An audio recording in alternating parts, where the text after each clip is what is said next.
नमस्कार। अमरीन पाठशाला में आप सभी का स्वागत है। अध्याय 6 नए प्रश्न नए विचार। इससे पहले हम अध्याय 1 से अध्याय 5 तक कंप्लीट कर चुके हैं। जिन बच्चों ने वो प्लेलिस्ट नहीं देखी है वो हमारे चैनल अमरीन पाठशाला पर जाकर देख सकते हैं। आज का हमारा टॉपिक नए प्रश्न नए विचार, यानी कि इसमें जो है महात्मा बुद्ध और जो है जैन धर्म के बारे में बताया गया है। इसमें अनघा है, तो अनघा जो है सैर के लिए निकली है, तो इनकी मदर जो है टीचर से बोल रही हैं कि आप जो है बच्चों को महात्मा बुद्ध के बारे में बताएं और जो सारनाथ उत्तर प्रदेश में जगह है उसके बारे में आप डिटेल से बताएं। बुद्ध की कहानी। महात्मा बुद्ध बौद्ध धर्म के संस्थापक सिद्धार्थ थे, जिन्हें गौतम के नाम से जाना जाता है। उनका जन्म लगभग 2500 वर्ष पूर्व हुआ था। यह वह समय था जब लोगों के जीवन में तेजी से परिवर्तन हो रहे थे, जैसे कि तुमने अध्याय 5 में पढ़ा। महाजनपदों के कुछ राजा इस समय बहुत शक्तिशाली हो गए थे।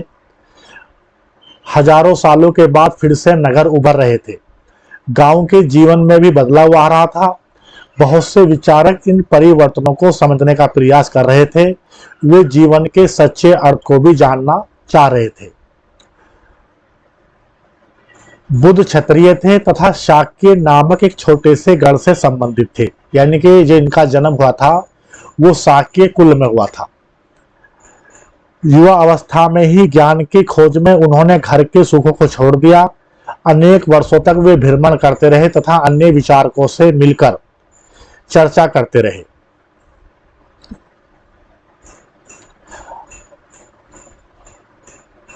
अंततः ज्ञान प्राप्ति के लिए उन्होंने स्वयं ही रास्ता ढूंढने का निश्चय किया। इसके लिए उन्होंने बोध गया यानी कि बिहार में एक पीपल के वृक्ष के नीचे कई दिनों तक तपस्या की। कई दिनों क्या बच्चों, लगभग जो है 6-7 साल तक उन्होंने तपस्या करी। अंततः उन्हें ज्ञान प्राप्त हुआ। इसके बाद से वे बुद्ध के रूप में जाने गए। यहां से वे वाराणसी के निकट स्थित सारनाथ गए। ये जो है यूपी में जगह है, उत्तर प्रदेश स्टेट में, जहां उन्होंने पहली बार उपदेश दिया। कुशीनारा में मृत्यु से पहले का शेष जीवन उन्होंने पैदल ही एक स्थान से दूसरे स्थान की यात्रा करने और लोगों को शिक्षा देने में व्यतीत किया।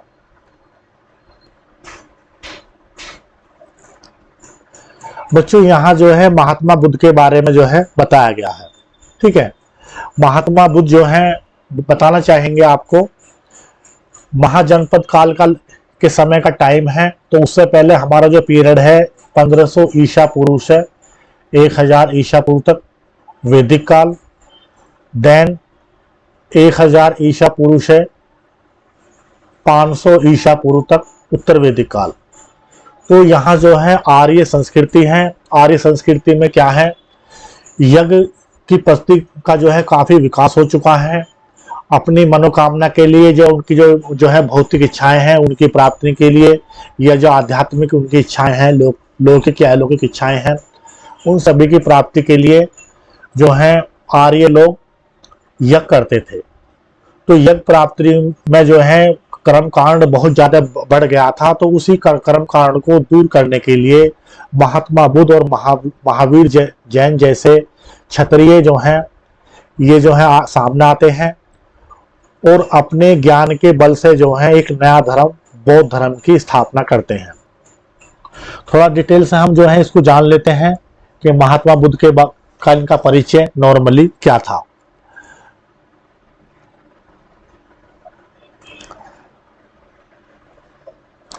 बौद्ध धर्म के प्रवर्तक महात्मा बुद्ध का जन्म नेपाल के तराई इलाके में कपिल वास्तु के निकट लुम्बिनी ग्राम में शाक्य क्षत्रिय कुल में 563 ईसा पूर्व में हुआ था। यानी कि इनका जन्म जो है आज का जो नेपाल का तराई इलाका है इसमें कपिल वस्तु के पास लुम्बिनी एक जगह है, एक मतलब ग्राम है, वहां पे हुआ था। इनका जो मतलब कुल है वो शाक्य कुल है और वैसे जाति से ये क्षत्रिय है। उस टाइम 4 जातियों का जो है स्टार्ट हो चुकी थी। लगभग जो है कर्म के शुरुआत में जो चार जातियां डिवाइड हुई थी वो जो है कर्म के आधार पर, यानी कि जो भी वो व्यवसाय करते थे उसके आधार पर, लेकिन लगभग महाजनपद काल में ये जो है वंश के आधार पर स्टार्ट हो जाती हैं। तो ब्राह्मण वर्ग, क्षत्रिय वर्ग, वैश्य वर्ग और शूद्र वर्ग, ठीक है। जो ऊपर के तीन हैं ब्राह्मण, क्षत्रिय और वैश्य, इनको जो है द्विज कहा गया है, यानी कि इनका जो है उपनयन संस्कार होगा और ये जो है शिक्षा प्राप्त करेंगे। लेकिन बाद का जो शूद्र है उन्हें जो है वो द्विज में नहीं आएंगे, वो शिक्षा प्राप्त करने का उनको अधिकार नहीं है और महिलाओं को भी शिक्षा का अधिकार प्राप्त करने का अधिकार नहीं है। इनकी माता का नाम महामाया था और पिता का नाम शुद्धोदन था। जन्म के 7वें दिन इनकी माता का देहांत हो जाता है। इनकी मौसी जो है इनका नाम है प्रजापति गौतमी, वो इनका लालन पालन करती हैं। 16 वर्ष की अवस्था में सिद्धार्थ का विवाह शाक्य कुल की कन्या यशोधरा से हो जाता है, जिनका बौद्ध ग्रंथ में अन्य नाम बिंबा, गोपा, भद्रकशना मिलता है। सिद्धार्थ से यशोधरा को एक पुत्र उत्पन्न हुआ जिसका नाम राहुल था। ये जो है 29 वर्ष की अवस्था में गृह त्याग कर देते हैं ज्ञान प्राप्ति के लिए, जिस घटना को महाभिनिष्क्रमण कहते हैं। महाभिनिष्क्रमण यानी कि 29 वर्ष की अवस्था में ये जो है गृह त्याग कर रहे हैं। फिर बाद में इनको जो है ज्ञान प्राप्त होगा, फिर अपनी धार्मिक यात्रा स्टार्ट करेंगे, उसके बाद में इनकी मृत्यु होगी। तो महाभिनिष्क्रमण यानी कि 29 वर्ष की अवस्था में गृह त्याग कर रहे हैं ज्ञान प्राप्ति के लिए। उसके बाद में जो लास्ट वाला इनका फेज है, यानी कि इनको जब मृत्यु प्राप्त होगी उसे महापरिनिर्वाण बोलेंगे। याद करने के लिए आपको बता रहे हैं बच्चों। गृह त्याग के उपरांत सिद्धार्थ अनोमी नदी के तट पर अपने सर को मुड़वाकर भिक्षुओं का कासाय वस्त्र धारण कर लेते हैं। 7 वर्ष तक वे जो है इधर उधर भटकते हैं। उसके बाद में सर्वप्रथम वैशाली के समीप आलार कलाम सांख्य दर्शन के वो बहुत बड़े आचार्य थे, उनके आश्रम में गए।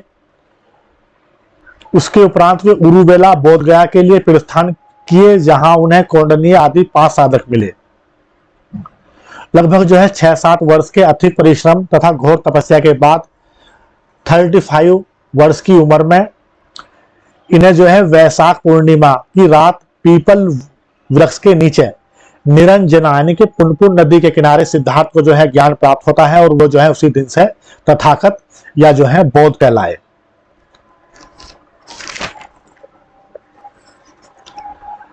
उरुवेला से बुद्ध सारनाथ, ऋषिपत्तनम एवं मृदगांव आए। यहां उन्होंने 5 ब्राह्मण सन्यासियों को अपना प्रथम उपदेश दिया।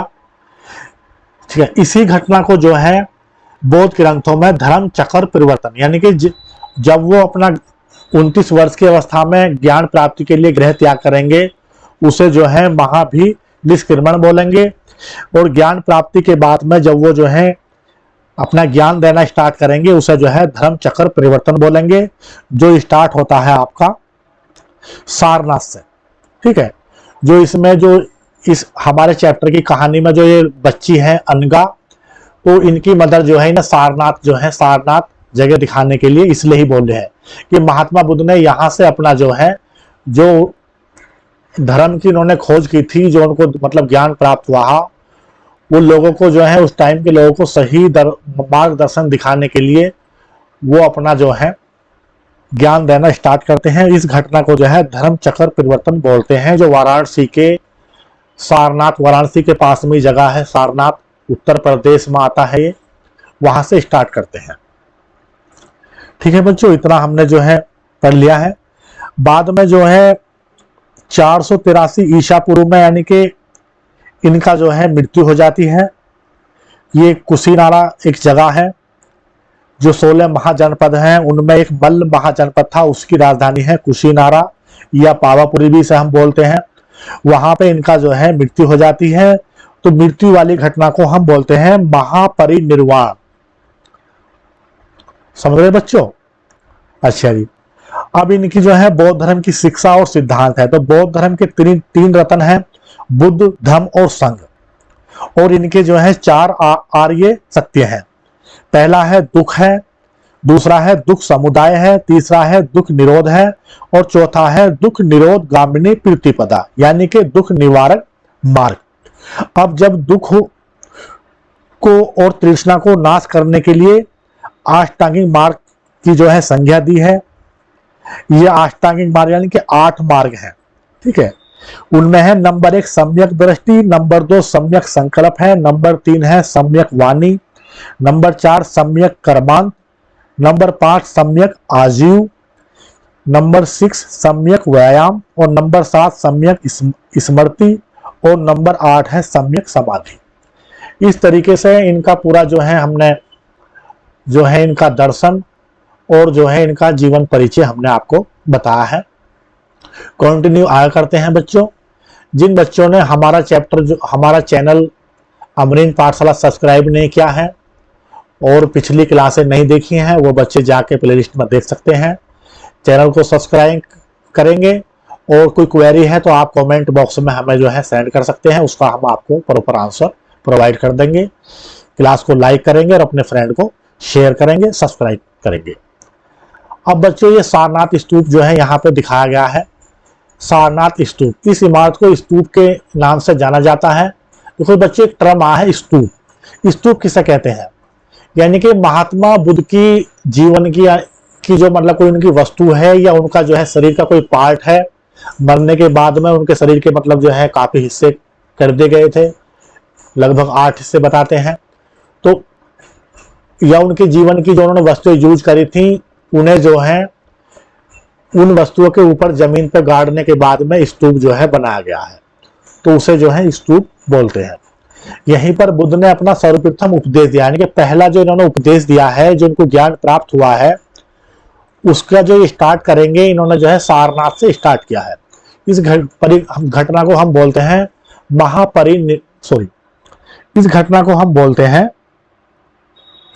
धर्म चक्र परिवर्तन, जो ये अपना जो है धर्म स्टार्ट करेंगे। इस घटना की स्मृति में यहाँ स्तूप का निर्माण किया गया है, ठीक है। बुद्ध ने शिक्षा दी कि यह जीवन कष्टों और दुखों से भरा हुआ है, और ऐसी हमारी इच्छा और लालसाओं जो हमेशा पूरी नहीं हो सकती के कारण होता है। कभी कभी हम जो चाहते हैं वह प्राप्त कर लेने के बाद भी संतुष्ट नहीं होते हैं, वस्तुओं को पाने की इच्छा करने लगते हैं। बुद्ध ने इसी लिप्सा को तन्हा यानी कि तृष्णा कहा है।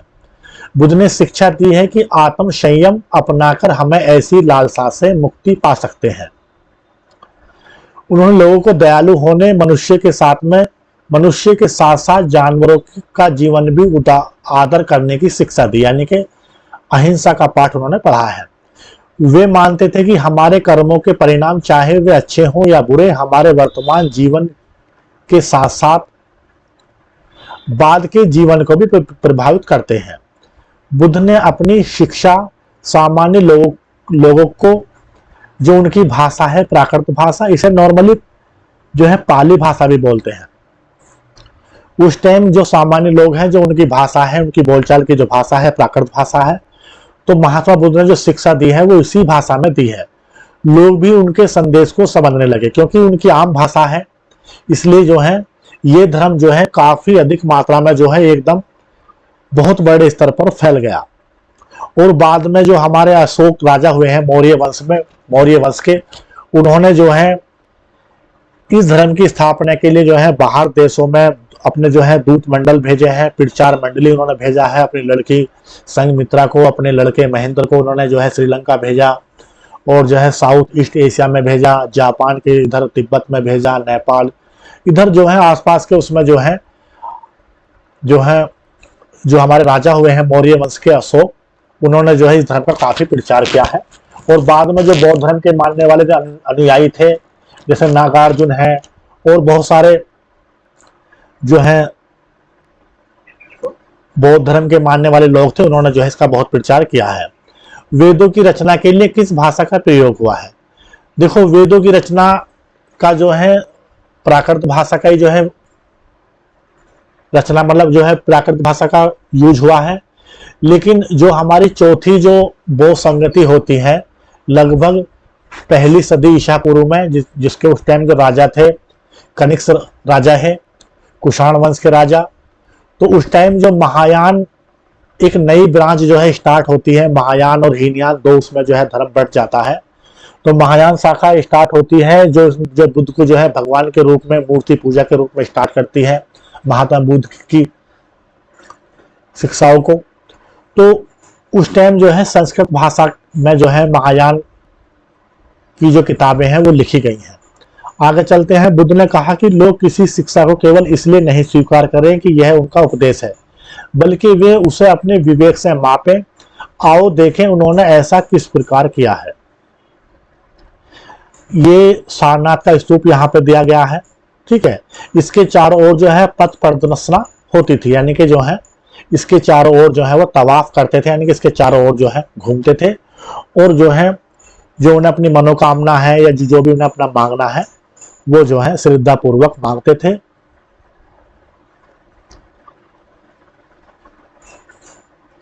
यहाँ पे एक कहानी दी गई है, किस्सा गौतमी की कहानी। यह बुद्ध के विषय में एक प्रसिद्ध कहानी है। एक समय की बात है कि किस्सा गौतमी नामक स्त्री का पुत्र मर गया है। वह इस बात से इतनी दुखी हुई कि वह अपने बच्चे को गोद में लिए नगर की सड़कों पर घूम घूम कर लोगों से प्रार्थना करने लगी कोई उसके पुत्र को जीवित कर दे। बाद में वह जो है महात्मा बुद्ध के पास गई। बुद्ध ने कहा, मुझे एक मुट्ठी सरसों के बीज लाकर दो, मैं तुम्हारे पुत्र को जीवित कर दूंगा। किस्सा गौतमी बहुत प्रसन्न हुई, पर जैसे ही वह बीज लाने के लिए जाने लगी तभी बुद्ध ने उसे रोका और कहा, ये बीज एक ऐसे घर से मांग कर लाओ जहां किसी की मृत्यु कभी उस परिवार में ना हुई हो।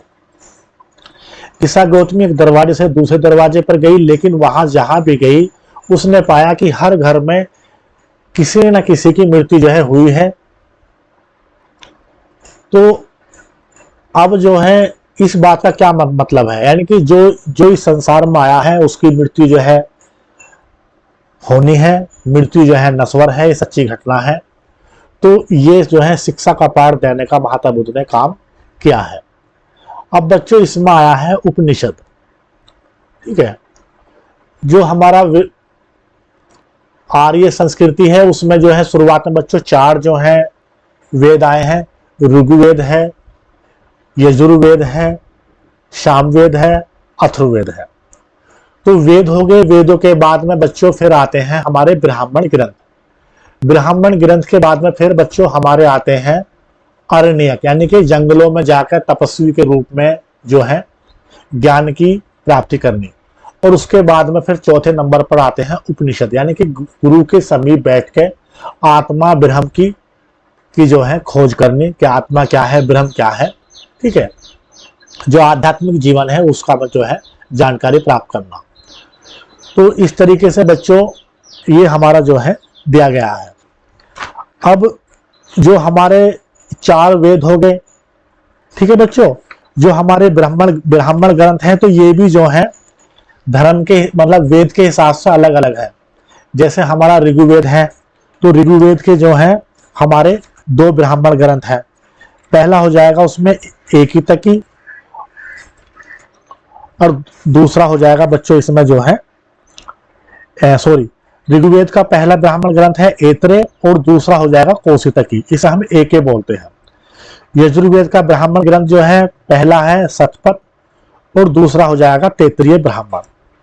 सामवेद का एक ही ब्राह्मण ग्रंथ है पंचविश और इसे जो है तांडीय ब्राह्मण ग्रंथ भी कहते हैं। अथर्ववेद का एक ब्राह्मण ग्रंथ है गोपद ब्राह्मण ग्रंथ। बच्चों उपनिषद जो है हमारे जो है 108 इनकी संख्या बताई गई है, लेकिन जो प्रमाणिक उपनिषद है इनकी संख्या जो है 12 है। कितने हैं बच्चों? 12 है। कौन कौन से हैं बच्चों? आप जो है हमारे कमेंट बॉक्स में लिख के हमें इनके नाम बताएंगे, हम भी आपको बता देते हैं। इसमें जो है जो 12 है, पहला आपका जो है ईश है, दूसरा केन है, तीसरा आपका जो है इसमें जो है कंठ है, थर्ड प्रेशन है, चौथा पांचवा मुंडक है, छठा मांडुक्य है, सातवां तैत्तिरीय है, आठवां ऐतरेय है, नौवां छांदोग्य है, 10वां कौशितकी है और 11वां बृहदारण्यक है और 12वां श्वेताश्वर है। ये 12 उपनिषद हो गए बच्चों। और उपनिषद को बच्चों हम जो है क्या बोलते हैं? वेदांत। यानी कि उपनिषद आरण्यकों के पूरक है, भारतीय दर्शन के प्रमुख स्रोत हैं, वैदिक साहित्य के अंतिम भाग के रूप में इन्हें वेदांत भी कहते हैं। यानी कि हम जो है उपनिषद तो क्या बोलेंगे, वेदांत, यानी कि वेदों का जो है यहाँ पे अंत हो रहा है। सॉरी, समझ रहे बच्चों?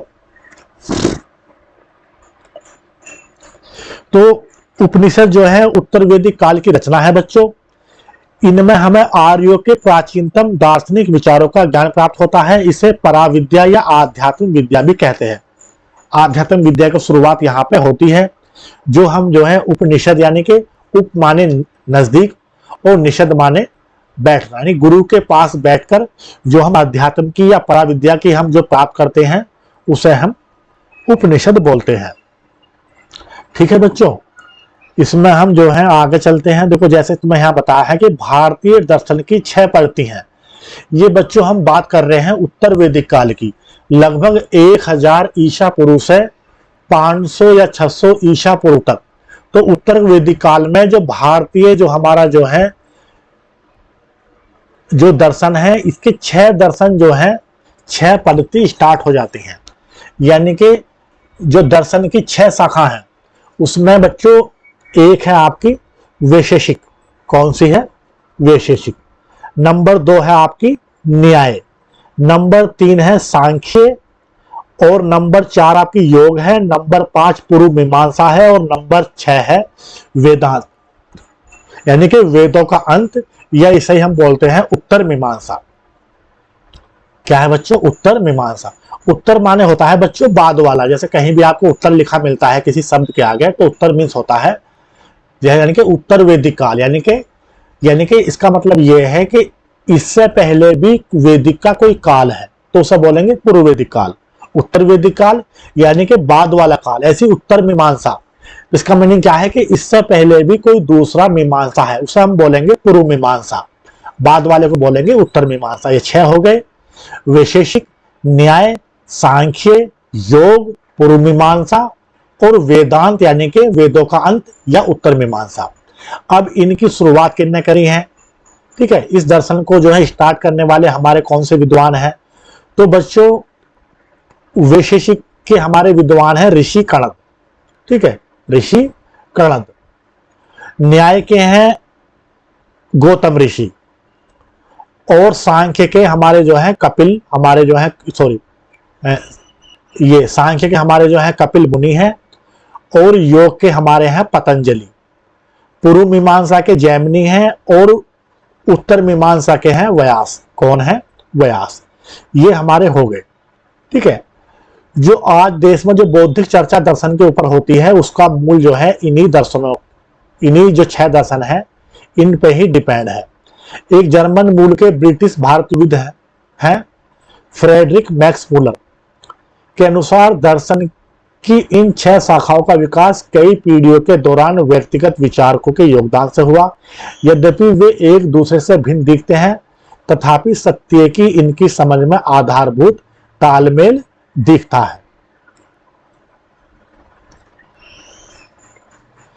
यहां पे एक कहानी दी गई है, बुद्धिमान भिखारी जो है भिखारी है उनके बारे में। ठीक है बच्चों, हमारे यहाँ छांदोग्य उपनिषद है। हमने जो उपनिषद बताए हैं वैसे 108 हैं। कितने हैं बच्चों? 108। कितने हैं बच्चों? 108।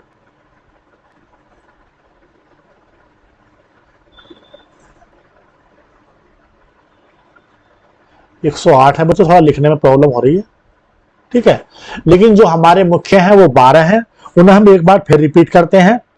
उनमें ईश है, कैन है, कंठ है, प्रेषण है, मुंडक है, मांडुक्य है, तैत्तिरीय है, ऐत्रेय है, छांदोग्य है, कौशितकी है, बृहदारण्यक है, और 12वां आपका है श्वेताश्वर।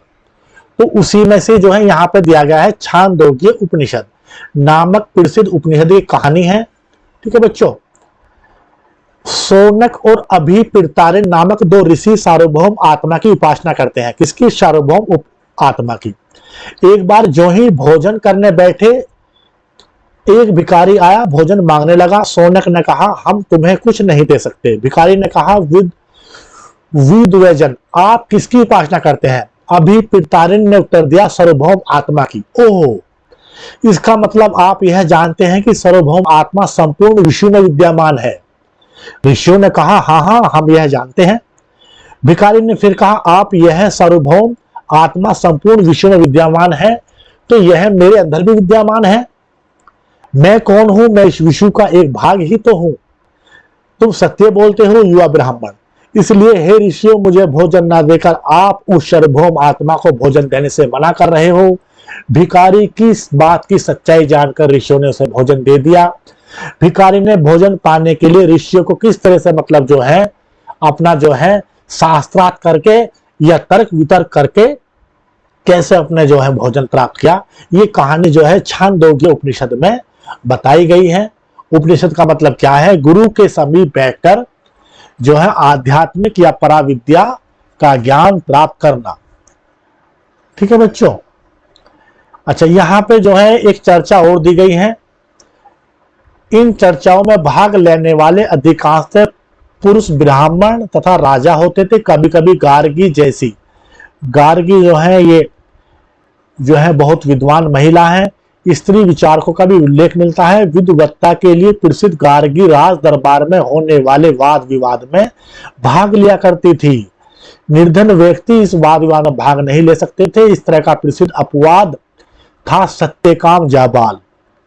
बच्चों, सत्यकाम जाबाल जो है बहुत ही गरीब परिवार से थे और इनका जन्म जो हुआ था, सत्यकामी एक महिला है जो अनब्याही मां के बच्चे हैं, यानी कि सत्यकामी का जो है शादी नहीं होती है और उनसे जो है बिना शादी के जो है सत्यकाम जाबाल का जन्म होता है।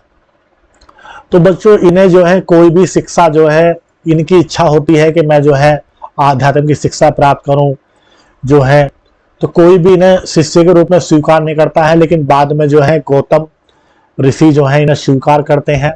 ठीक है। और ये जो है सत्यकाम जाबाल का नाम उसकी माँ दासी के नाम पर पड़ा। सत्यकाम के मन में सत्य जानने की बहुत तीव्र इच्छा हुई। गौतम नामक एक ब्राह्मण ने उनके जो विद्यार्थी के रूप में उनको स्वीकार किया और वह अपने समय के बहुत प्रसिद्ध विचारक बने। उपनिषदों के कई विचारों का विकास बाद में प्रसिद्ध विचारक शंकराचार्य के द्वारा किया गया, जिनके बारे में तुम कक्षा जो है 7 में पढ़ोगे। नेक्स्ट चैप्टर में हम पढ़ेंगे। एक बच्चों यहाँ पर आया है व्याकरणविद पाणिनि। इस युग में कुछ अन्य विद्वान भी खोज कर रहे थे। उन्हीं प्रसिद्ध विद्वानों में एक पाणिनि ने संस्कृत भाषा के व्याकरण की रचना की। उन्होंने स्वरों तथा व्यंजनों को एक विशेष क्रम में रखकर उनके आधार पर सूत्रों का रचना की। सूत्र मीन्स यानी कि फॉर्मूला। ठीक है। इन्होंने जो है जो हिंदी वर्णमाला है, स्वर और व्यंजन, उनको विशेष क्रम में रखे सूत्रों की जो है स्थापना करी है, यानी कि सूत्र बनाए, फॉर्मूले बनाए। ये सूत्र जो है बीज गणित के गुण सूत्रों से काफी मिलते हैं। इनका प्रयोग संस्कृत भाषा के प्रयोगों में लघु नियम लघु सूत्रों लगभग 3000 के रूप में लिखे हमें ये मिलते हैं। ठीक है। ये व्याकरणविद हैं बहुत बड़े। ठीक है। इन्होंने जो है किताब लिखी है व्याकरण की, पाणिनि ने। अच्छा, इससे आगे बच्चों जो है जैन धर्म के बारे में बताया गया है, जिसे हम जो है नेक्स्ट क्लास में इसे हम लेंगे। थोड़ा सा बच्चों हम जैसे बता देते हैं, इसी में जो है कुछ टॉपिक जैसा आपके लगे, जैसे वेदांग है। तो वेदांग बच्चों हमारे 6 हैं। ठीक है। शिक्षा है, कल्प है, व्याकरण है, निरुक्त है, ज्योतिष है और छंद है। ठीक है। कल्प जो है, कल्प में हम क्या करते हैं बच्चों, इसमें विधि और नियम बताया गया है और जिसका जो है सांकेतिक मीनिंग दिया गया है हाथ से। व्याकरण बच्चों क्या है, ये धातु की रचना, उपसर्ग, प्रत्यय के प्रयोग, समासों, संधि के नियम बताए गए हैं। इसका सांकेतिक जो है रूप दिया है मुख से। निरुक्त, इसका अर्थ होता है शास्त्र को निरुक्त कहते हैं, यानी कि जो शास्त्र है, यानी कि भाषा विज्ञान है। इसका सांकेतिक जो हमारा शरीर का पार्ट है वो कान है। छंद यानी कि वैदिक साहित्य में गायत्री और जगती, वृत्ति आदि छंदों का प्रयोग हुआ है और सांकेतिक रूप इसका शरीर के जो है पैर से दिया गया है। ज्योतिष में जो है ज्योतिष शास्त्र के विकास की बातें हैं। इसका जो है रिप्रेजेंट इसको हम करते हैं आंख से। समझ रहे बच्चों। तो इसमें जो है ये महाजनपद काल का जो है लगभग जो है 62-63 धर्म जो है नए स्टार्ट होते हैं। तो उसी के बारे में जो है जो ब्राह्मणवाद है उसकी जो कर्मकांड की जो बहुत अधिक मात्रा बढ़ रही है उसको दूर करने के लिए महात्मा बुद्ध जो है ज्ञान प्राप्त करने के बाद अपनी शिक्षाएं देते हैं और जो है एक बहुत बड़े स्तर पर जो है बौद्ध धर्म स्टार्ट हो जाता है। लेकिन बाद में जो है आज के टाइम में बौद्ध धर्म जो है इंडिया से लगभग जो है खत्म हो चुका है। तो महात्मा बुद्ध के बाद में इसकी जो है 4 जो है बौद्ध संगति हुई थी। ये सवाल बच्चों आ जाता है, इसके बारे में थोड़ा हमें जो है हम डिस्कस करते हैं। तो इसकी जो है 4 बौद्ध संगति हुई है। नंबर 1 है वो हुई है उसका जो है अजातशत्रु के, जो हर्यक वंश के राजा है। मगध में जो 16 महाजनपद है तो मगध के राजा हर्यक वंश है इनका। अजातशत्रु स्थान है राजगृह, इनकी राजधानी है और समय है 483 ईसा पूर्व। अध्यक्ष जो इन्होंने बनाया है वो है महाकश्यप। तो पहली उसमें जो है विनय पीटक और सुत पीटक। सुत यानी कि सह से बना है, तो महात्मा बुद्ध की शिक्षा यानी कि शिक्षा भी सह से है, बड़े सह से, और जो है सुत पीटक भी सह से है। तो सुत पीटक में जो है महात्मा बुद्ध की शिक्षा है और विनय पीटक यानी कि विनय नय से न आ रहा है, यानी कि इसमें जो है जो संघ में रहने के जो नियम है, आचार नियम, उनके बारे में जानकारी दी गई है। तो पहली बौद्ध संगति 483 ईसा पूर्व में विनय पीटक और जो है सुत पीटक, जो इनके त्रिपीटक, त्रिमिस यानी कि 3 पीटक हैं जिनमें इनके जो है बौद्ध धर्म की किताबों का पूरा संगठन हुआ है। तो 2 विनय पीटक और सुत पीटक की स्थापना पहली संगति में हो जाती है और तीसरे पीटक की, जो तीसरा पीटक है अभिधम्ब पीटक, उसकी जो है रचना होगी तीसरी बौद्ध संगति में। दूसरी में नहीं, तीसरी में। पहली में 2 हो जाएंगी विनय पीटक सुत पीटक की, और जो तीसरा अभिधम्ब पीटक है उसकी तृतीय जो बौद्ध संगति होगी अशोक के टाइम में, उसकी जब होगी। तो द्वितीय हम देखते हैं वैशाली में होती है, ठीक है। और इस टाइम राजा है कालाशोक, ये भी जो है मगध के राजा हैं। इनका जो वंश है शिशुनाग वंश है। 383 ईसा पूर्व यानी कि पहली वाली से 100 साल बाद, और महात्मा बुद्ध के का जो मृत्यु हुई है उससे लगभग 200 साल बाद। अच्छा जी, इसमें जो अध्यक्ष है वो साबक मीर है, उन्हें जो है सरुकामनी भी बोलते हैं। तो इसमें जो है अनुशासन के ऊपर जो है मतभेद होता है और बौद्ध धर्म 2 उसमें बट गया, स्थाविर और महासंदिग्ध। स्थाविर और महासंदिग्ध 2 भागों में बौद्ध धर्म बट गया। तृतीय होती है पाटलिपुत्र में, मगध की राजधानी है। अशोक इस टाइम राजा हैं, मौर्य वंश के राजा हैं मगध के, और अध्यक्ष है मोगलीपुत्तिस, ठीक है। यहाँ पर जो है जो तीसरा इनका जो ग्रंथ है, तीसरा पीटक अभिधम्ब पीटक, उसको जोड़ा गया है। और चौथी होती है लगभग ईसा की प्रथम शताब्दी में, कश्मीर में होती है, कुंडलवन कश्मीर। राजा है कनिष्क, कुषाण वंश के हैं। और उद्देश्य है बौद्ध धर्म के 2 संप्रदाय हीनयान और महायान, यानी कि हीनयान और महायान जो 2 धर्मों में बौद्ध जो है 2 संप्रदाय निकल जाते हैं। हीनयान जो है महात्मा बुद्ध को जो है नॉर्मल महापुरुष के रूप में मानते हैं, ठीक है, उसी जो उनकी शिक्षा है उसको फॉलो करते हैं एज इट इज। और महायान वाले जो है महात्मा बुद्ध को भगवान के रूप में जो है और मूर्ति पूजा के रूप में जो है इनकी पूजा स्टार्ट कर देते हैं। कनिष्क एक राजा हुए हैं, कुषाण वंश के हैं। ये जो है बहुत बड़े स्तर पर जो है महायान बौद्ध धर्म को जो है प्रचार प्रसार के लिए बहुत हेल्प करते हैं। बच्चों अब हम याद करने के लिए आपको बता देते हैं कि किस किस राजा के उसमें हुई है। 4 बौद्ध संगति हुई हैं। ए यानी कि पहला ए है तो राजा कौन है, अजातशत्रु। दूसरा के है यानी कि कालाशोक, ए और के, अजातशत्रु के कालाशोक। तीसरे में फिर ए के यानी कि अशोक, ऐसा अशोक, और के हो जाएगा आपका कनिष्क, यानी कि ए के अजातशत्रु, कालाशोक, अशोक और कनिष्क। इस तरीके से हम जो है इसको याद कर सकते हैं। बच्चों इससे आगे की क्लास जो है हम नेक्स्ट क्लास में लेंगे, जिसमें हम जो है महावीर जो है जैन धर्म के स्थापना की है इन्होंने, इनके बारे में हम पढ़ेंगे। जिन बच्चों ने हमारे चैनल को सब्सक्राइब नहीं किया है वो सब्सक्राइब करेंगे और जो है लाइक करेंगे, शेयर करेंगे। धन्यवाद। Have a nice day.